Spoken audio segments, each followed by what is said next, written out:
From the Streets newsroom, I'm Jill Malandrino along with Andrew Krill, and we made it through the first big week of earnings. So we picked out some discernible trends. The first one being, if your stock is bid up really high into the earnings print and you don't perform spectacularly, stock prices are getting hammered. And I think the most interesting point is correlation indexes are way down. If you check out the CBOE correlation indexes, we're seeing them between that healthy 40 to 60 range.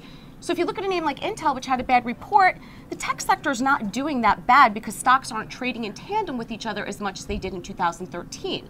So let's take a look at the financials for the week because it was very busy towards the end of the week. So we've had a handful of big financial names report so far. A lot of the trends have been somewhat similar to what we've seen last quarter. Mortgages continue to be weak. We're also pretty muted loan growth, but the stocks have held up pretty well despite the somewhat mixed reports as investors are looking forward to the rising rates and also improving growth, which should benefit the group.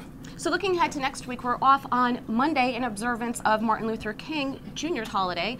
Stock markets will be closed as well as all the other markets, but going back into trading on Tuesday, we have a slew of earnings reports from big tech names like AMD and IBM. We'll be focusing on a name like IBM to see if management's investments in more growthier areas like cloud are starting to play out, and it's reiterated in guidance. Also take note today, CLSA took up IBM, price target 225 from 215, so there is a lot of positive momentum going into a name that really did not trade that well for 2013 relative to the other market. What are some other names we'll be looking at? So also next week, as on the financial front, we have a couple more, including KeyBank and USBO2, the bigger, more regional focused banks we can take a look at. And outside of earnings, the economic day is a little light domestically, but internationally we're going to get China GDP, which has been a concern recently with investors as the PMIs there have been a little lackluster recently. Well, it's a good thing economic data is light because the earnings calendar will be incredibly heavy. From the Streets newsroom, I'm Jill Malandrino along with Andrew Krill. Have a great weekend.